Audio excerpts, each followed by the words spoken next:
Welcome back. Before your final session of the day, I want to remind attendees to complete the symposium evaluation, which is available at the evaluation tab at the top of your screen. The link should also be posted into the chat box. Our next speaker, Louise Stanger, is the interventionist of the year and specializes in family and individual intervention strategies. She comes recommended by MHA board member David Cunningham, who is with Augustine Recovery. Hi, my name is Dr. Louise Stanger, and I am so excited. I really wish I was in Tennessee today, but instead I have this beautiful rose for you that grew in my garden because in this Zoom lived world that we live in today, we're doing so much continuing education from our homes. But know that Tennessee is one of my most favorite states in the country. Love to go visit it. And I thank Ben so much and my good friend David Cunningham for making sure that I get to meet all of you today, at least by Zoom. So I'm excited. Well, now we have, I'm excited because today I'm going to talk about my latest book, which is called Addiction in the Family, Helping Families Navigate Challenges, Emotions, and Recovery. And, you know, for me, this was really a heartfelt project. I was actually invited to do this. I signed a contract right before COVID in March of 2020 and wrote on a very fast deadline. And it was published in November. And for me, this is always the guidebook that I wish I had. But first, a little bit about me, and you can always contact me. I'm the only one I know that still picks up my own phone and answers my own questions. But I'm a clinician, I'm an educator, I have an academic background, I am an interventionist, which means I'm constantly inviting people to change. I had the good fortune of Harvard University and DB Resources from London in 2019, naming me the Interventionist of the Year. I'm a wife, I was a widow, I'm a mother, I'm a grandmother, a feminist, and I'm a soul seeker and adventurer. And, you know, I've had the good fortune that almost every 2 years I've been writing a book. The first one was Falling Up, which is a memoir. The second one was actually a textbook commissioned by Routledge, called The Clinician's Guide to Addiction Interventions, Collective Intervention Strategies, which I'm going to get to share with you on another Zoom learning. And today I'm really going to talk about my new book, which just, I hope that you will find as helpful as all the people that suddenly have found this helpful during COVID. So just let me ask you, how are you?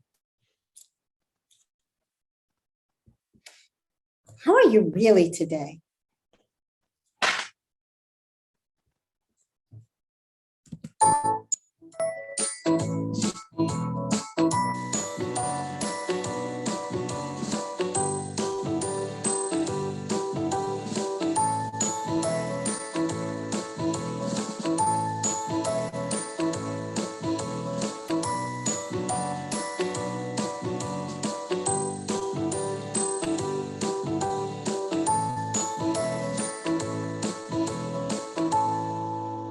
You know, I found out that during COVID or any other time, it's okay to be grouchy. And, you know, it's really okay not to be okay.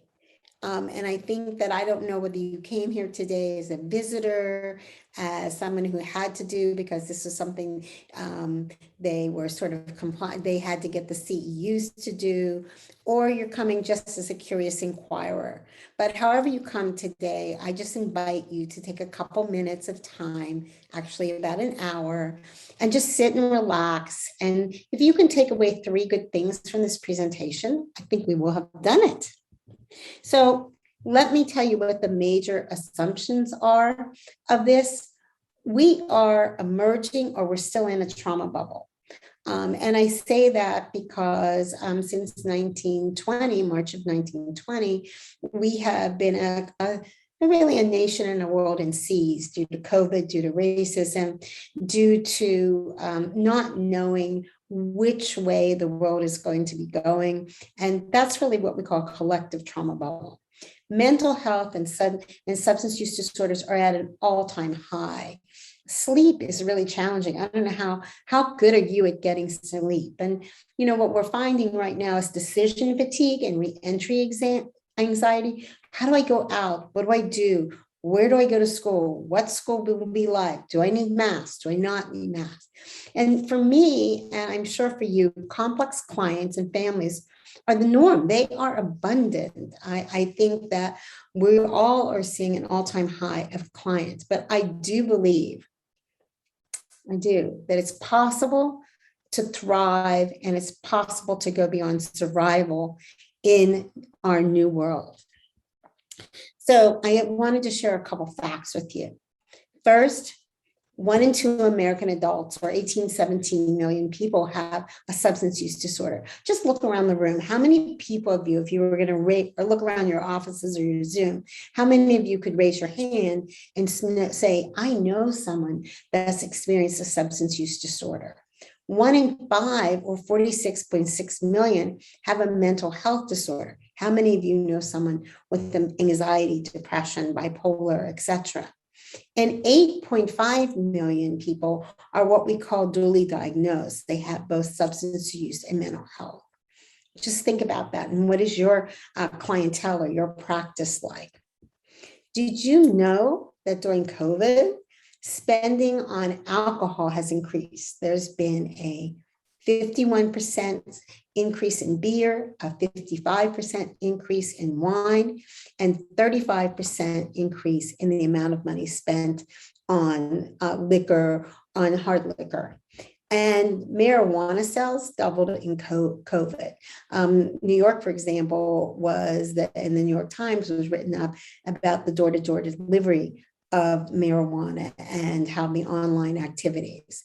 But cannabis sales increased in all the states that coincided with state stay-at-home orders and that were both legal, but cannabis has also increased in non-legalized states. The US, sadly, and I say sadly, has had the most drug overdose deaths on record as of 2020, and that comes from the CDC. And in Tennessee, because here I took a look, and there's been an increase in Tennessee drug overdoses during COVID-19. And among ages 18 to 44, non-fatal overdoses increased roughly 40%. And in March to June of 2020, Tennessee saw a 33% increase in non-fatal, but all of them have seen above average. So there's an increase. I don't know exactly what town or city you live in, but check your local statistics. And suicide has been up across the country. And the one facts that I could find for you were the status of suicide in 2019. And more than 4 times men than women died by suicide. 3 times more women than men attempt suicide. And we have seen also across the country a rise in teen suicide. So we know that this sometimes goes hand in hand with mental health. And we know that death by suicide is also a brain disease. So why addiction in the family? I'm just going to read a second from the introduction, and if you choose to, you can get this book up on Amazon. And I wrote, when I was approached to write this book about substance use disorders in family, I felt energized, honored, and humble. Little did I know I would be writing in the midst of a global pandemic and widespread racial and civil unrest. Both matters have great consequences. Not unlike addiction, we can hold one hostage. However, we all have steps we can take to remediate. Truth is, I was highly motivated to write this, to make a difference. And now that it's written, I wish that someone could have given me this book when I was struggling, what was going on in my own family and providing me with guideposts that were easy to understand and use. I'm humble and grateful that I am able to do this for others through addiction and the family. And how I author the book, or how I tell you about this book, my dedication, I just want to share that for you. And I know no one writes or picks up a book like this unless their hearts are hurting, worried about a loved one, a relative, or a friend. I want you to know that this book is dedicated to you and your loved ones. While we have never met, I trust this book will help you heal. To let you know a bit about me, I met substance abuse, mental illness, and trauma at a very young age. That's me. I was so cute as a baby, and I'm about ready to celebrate my 75th in October. But my mother experienced depression. In her family, there was depression. That nice, handsome gentleman behind me, he was my father. His name was Sidney Sam Wallach, and he died by suicide when I went just that age, about 7. And he sadly followed in the footsteps of his mother and father. So I come by the topic just really wanting to learn about how to navigate everything. And here's another part of my family. I don't know if you ever think of yourself as that. That's one of my daughters, my granddaughter, my grandson. But we do know, and there, of course, is, we grow up in families, and I don't think that any family is truly dysfunctional. What I do with families is I give every family no-fault insurance. And I say that we did the best that we could do with the resources we have, and now we can learn how to do differently. And I don't know, however I wish I could talk with you and see you and ask you what your holiday dinners are like. And now the holidays are coming up, how are you going to navigate the holidays with, Aunt Sally or Uncle Joe, or your brother or your sister who has problems in living? What will you do? And will there always be laughter and cheer? So what are the objectives from today? What can you learn, or what can you take away? Well, I hope that this book helps practitioners to, when they can ask, what do I do? What do I say? Where can I go? And how can I take care of myself when a family member experiences substance use disorder, mental health disorder, even chronic pain or process disorders? I want to take a couple minutes and illuminate family roles. What is the role that you play, and what is the role we do? To take a look at how shame, guilt, denial, and anger manifest themselves in families. Illustrate how we set boundaries using actual case studies. Identify and define treatment options, and discuss recovery tools for families and loved ones. So that's a mighty ambitious thing. But the book itself is divided up in 6 chapters itself, and you can take what you like and leave the rest. And it is designed to be able to skim. And that's the table of contents is right there, which is really addiction, navigating treatment, considering treatment, recovery, but in taking care of yourself and the road ahead. And every chapter has, what should I do? What should I say? And every chapter has a self-care activity, which is really important for a family member. So what is addiction? I'm sure you all have your own definition of it, and your words matter. So according to ASAM, and this is the latest definition of addiction, addiction is a treatable chronic medical disease involving complex interactions among brain circuits, genetics, the environment, and individual life experience. It is somewhat similar to heart disease and diabetes in the respect that it's chronic, progressive, and if left untreated, fatal. And it is a dis-ease. So D-I-S-E-C, and it is considered a brain disease. Language matters when you're talking to people, and I really want to get that up front. I have an earlier Huffington Post article called Words, Words, and Words that, you will never hear me. And I did have arguments with the editors about the word addiction. I will never call anyone an addict. That is a self-definition term that's used inside of a self-help 12-step recovery group. What I will say is people experience a substance use disorder, but everybody is more than their disorder. One Dr. Verghese, who is a Stanford physician, writes beautiful books. And one of the books he wrote was called The Tennis Player. And Dr. Verghese wrote about a resident. He was a little bit older of a resident, but his name was David. And he grew up in Australia. He was a great tennis player. I guess he was very easy on the eyes. So as a doctor, you might feel very warm when hearing him. But he was brilliant. He was a brilliant diagnostician. When he grew up, his father did say he wasn't good enough or smart enough. But he was so much more than his substance use disorder, his sexual addiction. He was so much more than his anxiety and depression.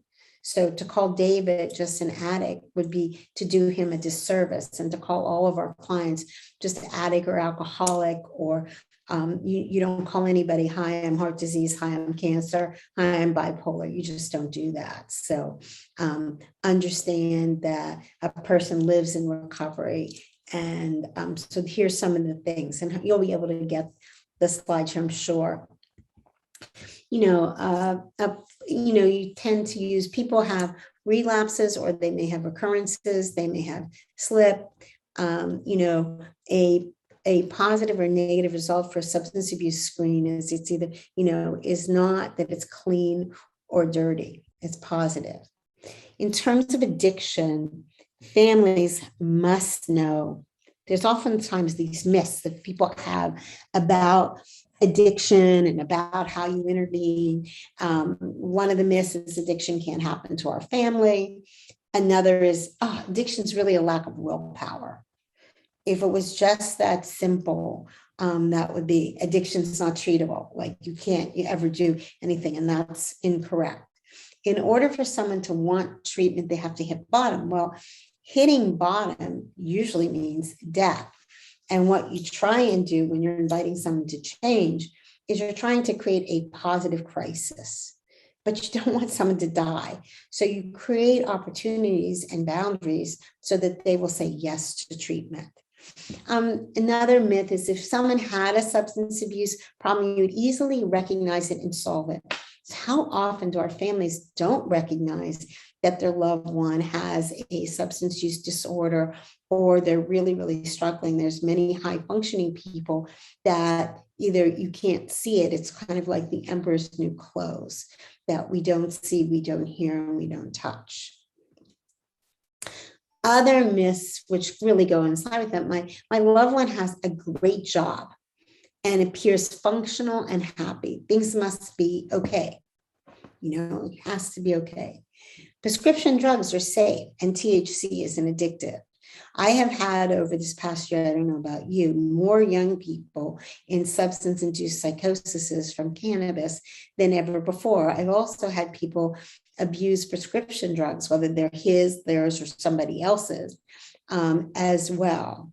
Another myth, actually, obviously I'm an interventionist, that interventions do not work.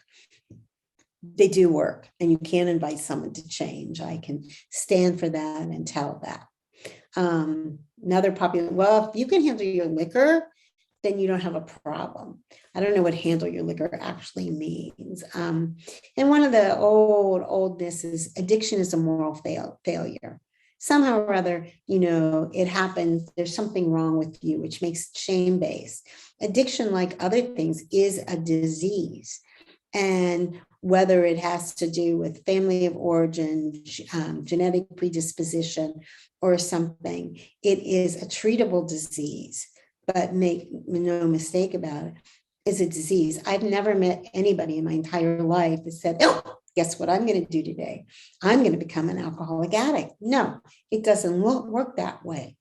Do people do terrible things when they are under the influence or have mental health? Absolutely. Is that the way they set out? Are they violating their own values? And says, absolutely.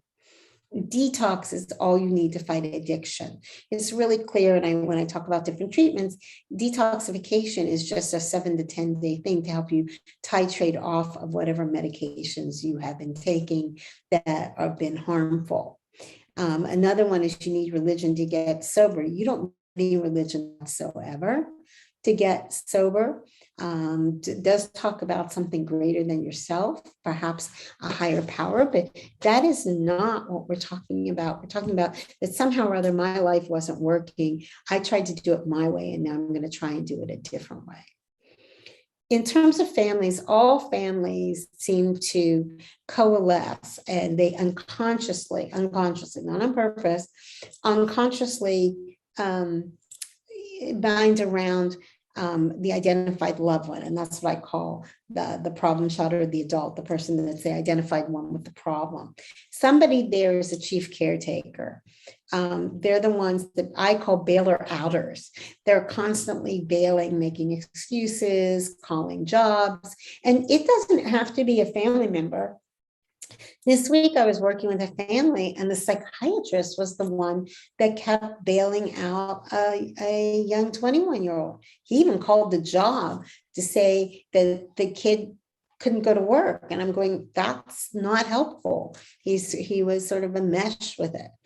Someone in the family always looks good. They're the hero. They're the one that may be the straight A student or the community organizer or somebody. Someone often is always blamed. It's your fault. That can be the scapegoat. The mascot would be, oh, isn't this cute? Sometimes that's a dog. Your mascot could be the cute dog. And the other one, which Sharon Wexler-Cruz wrote about, was the lost child. This is the one that's sort of in the corner of the room, never speaks, good chance for mental health. The family roles were long ago elucidated by Sharon Wexler-Cruz. And she did a good job of it. It's a framework just to take a look at a family. Now, not all families have all these many people, but you can fall in and out of a role. And what it's saying is somehow or other, the family unconsciously coalesces in a way which takes the onus off of the problem child and focuses it outward, and everybody has a part. And once someone, by the way, goes into recovery, and I'll talk about Libby a little bit later, those roles get all mixed up. And people need to readjust because they're used to having someone as the identified loved one as being the problem. And now we're going to invite them not to. So families do learn, families learn how to use I terms in how to share their feelings. It's not you. In the book, they're going to learn how to respond and not react, not to threaten, preach, control, nag, go down pity path alley and martyrdom lane, how to talk and how to breathe, how to take a breath. And what we also cover is addiction's arsenal. It's sort of like with a honeycomb of denial. Addiction has a big arsenal, and part of it is denial. No, that didn't really happen. If you could be looking at something and suddenly you do not see that. Oh, Dad is just like that. Aunt Sally is just like that. Charlie always does that. It's really somebody else's fault. Manipulation. Let me see what I can get you to do. But underneath it is a great deal of shame. If only I could. If only I knew how to do things. Blame. It can't be me. It has to be your fault. There's a lot of projection. But the other thing that in families, there's a lot of secrets. Shh. Don't tell anybody about Aunt Sally. I was once working with a family. There were 3 boys, and the identified loved one really had a lot of problems, but he didn't know that his cousin had a history of dependency. He did not know that his brother, even though he was high functioning, had dependency. There were all these secrets, and nobody wanted to tell anybody that this very important family had anything wrong, because when they all got together for that picture, they all looked good. Well, what do I say and what do I do when you're talking with families? I know that all of your clinicians, you teach them to use I statements. And the I statements are, I love you and I care about you. And things are not just working. And you need to be specific about what you saw or heard. Last night, when you didn't come home, I felt frightened and scared. Look, I don't know what all your problems are, but you're always going to offer support. There's always hope and always a solution. I may not have always had the answers, but I cannot no more keep any more secrets. I will no longer bail you out. I will no longer write notes for school. I will no longer do your wash. I will no longer make your bed. I will no longer keep all these secrets. We need to find a solution. We need to find health and wellness. I don't know if any of you have any questions right now, but you might. But let's talk about Henry a minute. Henry is 35 years old. He lives at home. He had his third DUI. His mother makes his lunch and his mother cleans his room. And Henry does a lot of pot, does a lot of alcohol. He had a girlfriend, but he does not function at all. And when we met Henry, he just couldn't function. So really working with the family was really to allow them the opportunity to allow him to grow up. Mother was afraid that if she did not do everything, he would never thrive, that he might have had ADD, but he didn't. And so when you're inviting someone or you're looking at addiction in the family, the first place you're going to look is the family and help the family set healthier boundaries, because it hasn't been working what they're doing. And Julie is fun to talk about. Julie is someone, she is beautiful, she's bright, she's creative, she's made films, but she is truly a shame-based mother of a 6-year-old. She came from a family of 5. She's a little bit different than the rest of them. There's one other daughter, one other girl, and the rest are all men. Incredibly successful. And appearance was always the most important thing. So she's had plastic surgery, but her family of origin, the father's a plastic surgeon, and she's very entitled. She has a lot of resource and, has a lot of fear because she really never did know how to raise her 6-year-old. And she married someone equally that doesn't know how to raise a 6-year-old. And to sort of manage, it was quite accidental. Prescription drugs, ketamine, cocaine, pot are her drugs of choice. And so in terms of being able to invite her to change, not only was it like you have to invite Julie to change, it's really also that one needs to invite the family to change. Because Julie is getting better right now. Julie's in treatment or was in treatment, and her 6-year-old is getting really good support. He might be a little bit on the spectrum. He's getting tested. He's got scaffolding and everything. So it's really, really kind of good. Her husband, whether they did or not, he's also just entered into recovery. And but what's really important is for that family of 5, those brothers and sisters, to begin to see Julie differently, and for her to be able to acknowledge being able to thrive. So the questions that you sometimes ask family members is, do you rescue? Do you disregard your own needs? Or you feel responsible for the actions of others? Are you a cleanup pro? Do you clean? Are you afraid of being yelled at? A lot of times families are afraid of being yelled at, and they feel like they're walking on eggshells. Do you blame yourself for another's misery? Do you ignore or minimize unacceptable behavior? Sometimes in families, they're so numb to people yelling, screaming, not showing up, not going to work. They don't see what they don't see. And do you give help when it's not appreciated or it's disregarded? Do you ever pull back, or you constantly have sort of a superwoman cape on? Well, everybody's important. So when the first one would be your important self-care activity would be gratitude. And I do invite people and teach them how to do a gratitude list, where you write things down every morning. You say 3 things you're grateful for every night. And it's been proven by Edmonds that this will change your viewpoint. And we also discuss when the right time is for treatment. Well, there's never a wrong time for treatment.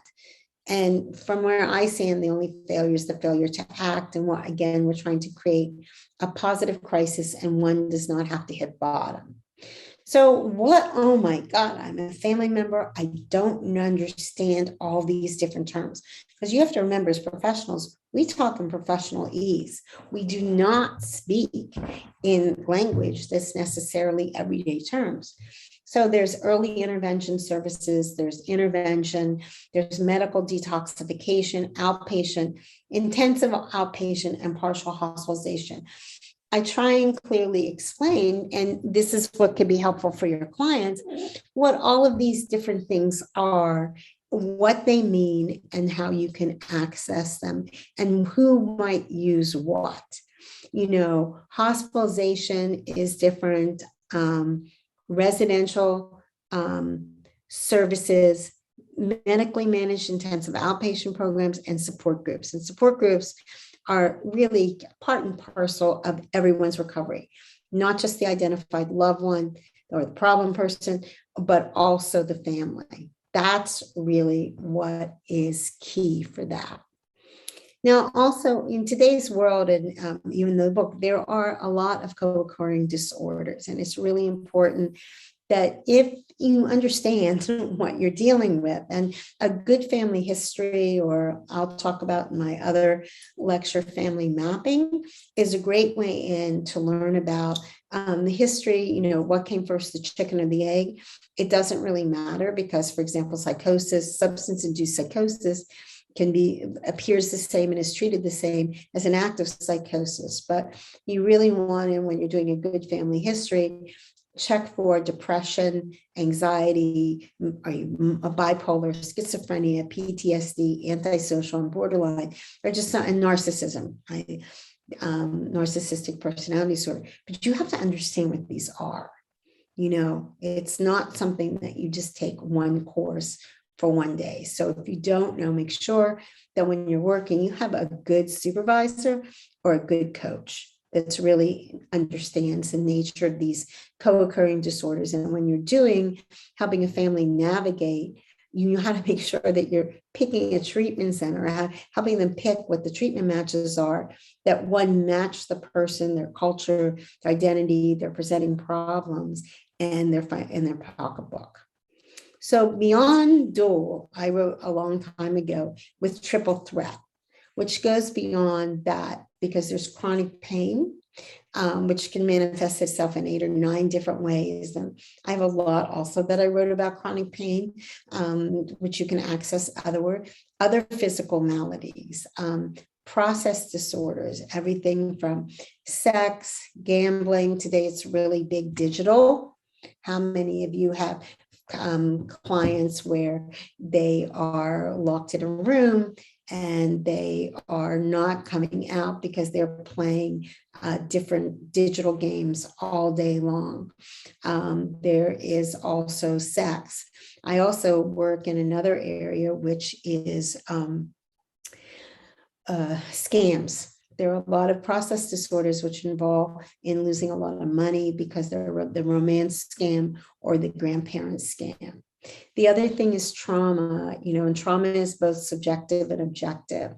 Subjective, somehow or other, I'm not good enough. Objective, this happened to me. And then there's grief and loss, which experiences either you lost something because you gave up your value system, you may have lost a son or someone else to substance. And legal, of course, is there. So there's all these other variables that you need to take a look at when you're working with families. And when you're talking to centers, there's a lot of questions. So this is just some of them. How long in business have they been? What's their license? What's their accreditations? Who's your philosophy? What are their credentials? What are the costs? What are the specialties? What does a day look like in the world? How do you address co-occurring issues? How do you address gender issues? Are you LGBTQ friendly? Do you do medical detoxification, or does someone else have to go elsewhere for that? And one of the most important questions, do you have a family program? How do you define success? How is aftercare handled? Because where I come from, and a lot of people, inpatient, if we're going inpatient, that builds scaffolding, but really what comes after is after.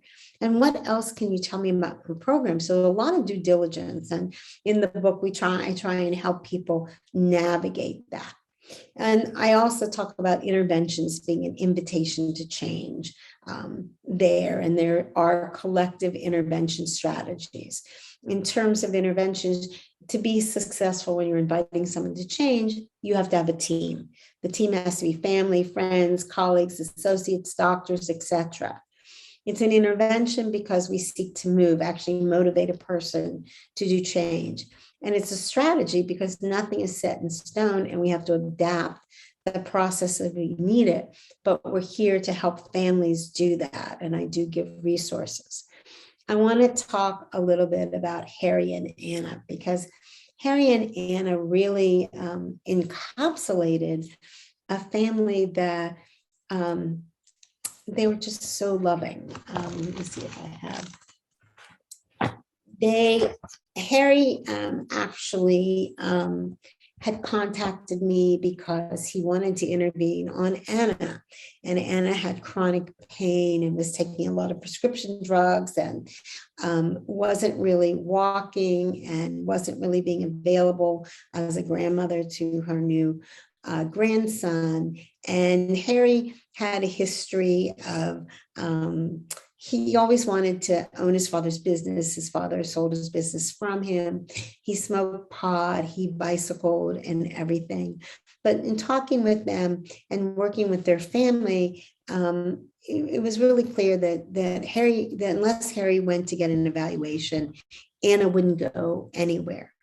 And the biggest thing that was fueling their substance use disorder and their mental health, anxiety and depression, was the fact that they experienced grief and loss. Their son, little Harry, who was not so little, he was in his late 20s, overdosed and died. And they could not talk about that. Even though they had tried to once or twice get him help, it had never been successful. And so with them, first Harry went and then Anne went, and they were able to process their grief and loss and take a look at themselves. And the cool thing was their daughter had been sort of completely, who was really the prime mover for and help coming in saying, I don't know what to do. I don't know how to help. Then this is what I need to do. And it was pretty terrific that they were able to get the healing help they needed and to really grieve the loss of their son. So then they could take a look at themselves, And how did they get that? Well, they really got it from an intensive family program. And, when you're doing this looking and you're trying to navigate and you want to take a look at a family program, what do you need to take a look at? You need to know that they're doing psychoeducation, that they're doing the ABCs of addiction, which is the age of first onset, any behavioral kinds of predispositions, any big changes, et cetera. It's really good for all of you to understand the stages of change from pre-contemplation to contemplation. Nothing is straight or linear. So when you're working with families, sometimes you think you're moving forward. Other times you think, oh my God, they're just so angry. We're moving backward. The other thing is, how do I talk? What do I say? What do I do? People are used to yelling and screaming at one another, and they don't know how to say what they need to say. They also don't need to know, they have no idea what their feelings are. There's mad, sad, and glad. So people learn feelings. I'm baffled, I'm confused, I'm excited, elated, etc., etc.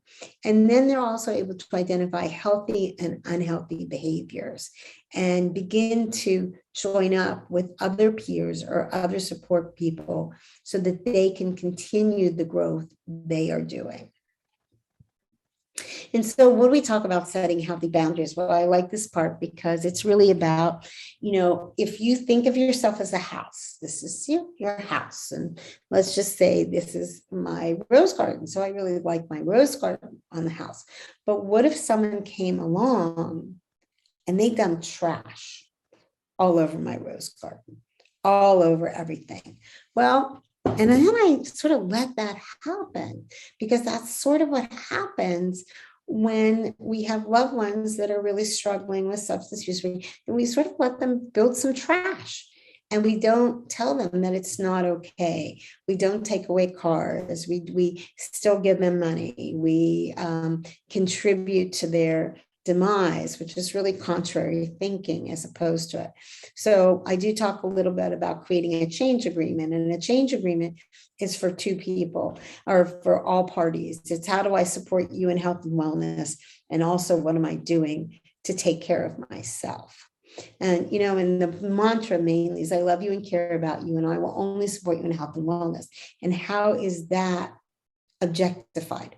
How does that actually work? And what does that do? And then, you all might be familiar with the 7 C's, but it's really important for families to learn the 7 C's, that they did not cause it. They cannot cure it. I can't control. I can help take care of myself.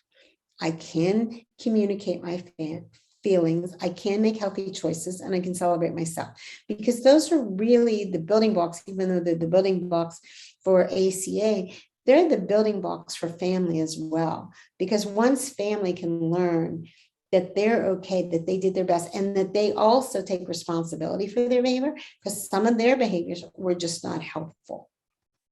But today I can learn how to make healthier choices. And one of the other main things is mindfulness is self-care. How many of you do any meditation at all or use mindfulness? It's not necessarily in the book, but over COVID, I found for myself personally and for a lot of other people, Deepak Chopra's 21 Days of Abundance was just a great 12-minute meditation. Took 21 days. You don't have to do it every day, but it really allowed me to feel like the world was going to be okay, when a lot of the times we weren't sure that the world was going to be okay. But being mindful is another self-care activity. I talk about the 5 phases of recovery, which of course I'll invite you to explore more, which is in the beginning when you get out of treatment, there's this great excitement. We call it the honeymoon period, right? Excitement, questioning. Is this all there is, really? Is this all I have to do to stay there? There is a little bit of boredom, because you remember when everybody was having difficulty with substances, they were in the midst of drama, very high intense drama. I grew up in a family with the intensity of drama is really high. I think that's why I'm so good at inviting people to change. Because I love the drama of it to some degree, because that's how my family of origin was, but I know how to navigate it. Whereas as a child, I had little idea of how to do that. But there is a little boredom. Well, let's see, I have to go do my morning meditation, go write my grateful list, go to meetings, go to a job, take care of myself physically, emotionally, and consistent with my values. Well, that's a little boredom. It's a little boring. And that's that critical time when we're dealing with recovery where reoccurrence can occur. And that's the same thing with families. I'm not just talking about this for your loved one in recovery. I'm talking about you too, because all of a sudden you're learning new skills. And just like recurrence can occur, you can have recurrence as well, going back to nagging, screaming, etc. And then there's surrender, like somehow or other this is going to work, and acceptance of how I'm going to do this and how I'm going to live life. And life does get better, does get better for all of you. And the roadblocks, and when we talk about recovery, it's abstinence, it's continued support, it's attention to co-occurring disorders, exercise, good, I've said professional services, seeing other people, also medication. If you need medication, that's important. And connection, being with other people. And I think one of the difficulties of COVID has been how hard it's been to stay in connection. I know for me, I've been on a traveling Zoom meeting with open other professionals because I like an open meeting of many different flavors. And that really was a lifeline, because there were times when you couldn't go out or you couldn't do anything. It was very hard. So what are the roadblocks to recovery? They're the roadblocks that we have. There's shame and guilt. I'm not good enough. I'm not smart enough. I did all these things. I can never forgive myself. Fear that someone's not going to get better. Anger. I'm so angry with you that you will never change, but I never let you change. And just griefs. Sure, you really have to grieve that person you were, whether it's your mother, your father, sister, brother, girlfriend, partner, etc., and that person that you're going to become. But if you get stuck in shame and guilt or fear, anger, or grief, you can just take yourself back out. And that's what's really, really so hard to do. And when people are not doing what they're supposed to be doing, I try and give families a lot of different language about what they can say and what they can do. But one thing I do learn is I see there's no use talking to you now. We can discuss this later when you are in a respectful mood. Yesterday, I was actually talking with a family, and I am a professional and I have a high tolerance level for dysfunction because I grew up in a family that wasn't all functional. And the wife was in a car with a gardener going to buy plants, and the husband was in a room where he was when we were supposed to Zoom. And it took me a while. It took me a while as a clinician. And finally I said, and there was all this talk about buying plants and everything. And really, we were really focused on learning about them, learning about their children, learning about their identified loved one and everything. And I realized there's no boundaries at all in this family. There's nothing. There's nothing. I mean, who talks with the gardener in the car, going to buy plants in a plant store and screaming at a husband? It doesn't work. So I did do, I just said, hey, there's really no use to us talking right now. And they both looked at me in utter surprise because this is the way they're used to communicating. And I said, I cannot be of service to you. There's nothing I can do because you're not being respectful to one another. And there's certainly nothing I can do to help you to navigate sort of the issues you have. And so I terminated the conversation.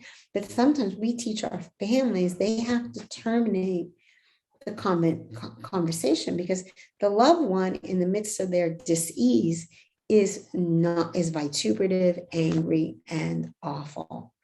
Really not helpful. one of the most wonderful teammates I work with, the way he was able to get the help he needs was on Mother's Day. And it's in the book, his mother invited him to leave home. He was 40 some years old, talented lawyer. And she said, I can no longer welcome you in my home. That's my Mother's Day gift to me. If you choose to go get help, come back. Sometimes we have to be that tough. I'm not going to talk about, when we talk about signs of relapse or recurrence, we talk about not going to meetings. We talk about, if you're in program, firing one sponsor, stopping counseling, or discontinuing prescribed meds. I don't need them anymore. Being short-tempered, hanging out with old friends, because when you're in recovery, you have to change people, places, things, thoughts, feelings, and actions. Having a big ego, having really rapid expressions of extreme feelings, yelling, stopping exercise, unhealthy eating, drinking, being exhausted or run down. All of those are signs of relapse or recurrence. And think about it, if you're a parent, a lot of parents, they don't sleep. They stay up all night. They wait to listen to where someone is or what they can do, or they're calling school. I had a young man who was 16 years old who kicked in the windshield of his mother's car. And then his mother apologized and got it repaired to him. And he was a little bit out of control. But she felt she was just exhausted, poor thing. Family members relapse, they nag, they yell, they scold, they control, anger, or they do sort of pointing the finger. But you can, when you're holding a healthy boundary, there's really no need to nag or yell or scream. Say, I love you and care about you. And these are our agreements. It's sort of like having definite agreements and moving in. You know, family members can take 5 if there's in the heat of the moment. You can actually hit pause and say, is this a big problem? Or is this a little problem? You don't talk to someone if they're intoxicated, whatever intoxication means to that, or if they're going round robin in a mental health crisis. You can practice self-care, which is the most important thing. You can make the most of whatever conversation you're going to have, and you can honor yourself and your boundaries. I wanted to tell you a little bit about Alan. He's one of the people I write about, and his family were Holocaust survivors. And I guess I write, Alan's family had resilience blazoned on their sleeves. His dad, a Holocaust survivor, was able to survive an unbearable young adulthood, escape to the United States, learned English, become a successful entrepreneur. Alan was a good son, though. His father never thought he was good enough or smart enough. And Alan used alcohol and food and everything else imaginable to cover up his feelings of inadequacy. His families didn't understand addiction. Yet even in his drug use, Alan was resilient. A natural-born salesman, he always had employment. After another reckless night, his wife, Lana, screamed at him, "You're an alcoholic. You have to get help." Alan never equated the word alcoholic with himself before. He knew his using had gotten out of control. He had been arrested, fired, and kicked out of his home. He'd been invited to leave.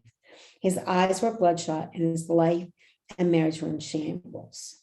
He spent the next 4 days, no one talked to him. They went radio silence on him, trying to sort of white knuckle off of all the drugs he was using. He knew he could not stay clean much longer because the cravings had gotten so intense. He was 39. He felt like crap.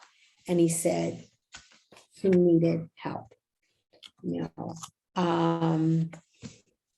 he got the help he needs. it's hard at first when family members think past the wreckage, but to have confidence, and somebody had confidence in Alan. They had confidence that he could do it. They gave him the ability to have confidence in himself. They gave him connection with other like-minded folks. They gave him an opportunity to talk with therapists so he could really take a look at it. He gave him the opportunity to be of service to another person. He is one of the most amazing service people that I know today, always being of service to other people. And he's learned coping skills to learn how to manage stress and to control his own actions. And when I talked to Alan today, I so appreciate the work you've done and how I can bear witness to how you are with services of others. I think we're running out of time, so I want to go quickly. I have so many things to share. I'm not going to talk Josh. I talked a little bit before. He was a practicing attorney, and his mother invited him to leave his home. And from there, he had hit rock bottom for him and got help. And now he is one of the most successful attorneys I know. And Alice was no longer able to keep the secrets. Her mother was no longer able to keep the secrets or watch her daughter for her. And again, I heard that Alice the best thing about Alice is her mother got in recovery also. She took a look at Alice and said, I need help too. And they're really thriving right now. In the end, recovery is a beautiful thing. And while there's many different things that I mentioned, support key groups are also always key to connection. So, and there's so many different types of support groups. There's over 268. I try and list some for everybody so they can do that. And I invite everybody to take care of themselves. And there's a big sort of board there. I want you to do 9 things every week to take care of yourselves physically, emotionally, and consistent with your values. There's many more self-help at the end of every chapter. There's other self-help tips, writing gratitude lists, going for a walk, really everything that somebody could do. So I hope that in this brief presentation, it whets your appetite, that there is a way to help families navigate addiction and mental health, and that there's always hope and there's always a solution. So thank you. And are there any questions? Because for me, recovery, in the words of one of my good colleagues, is a beautiful thing.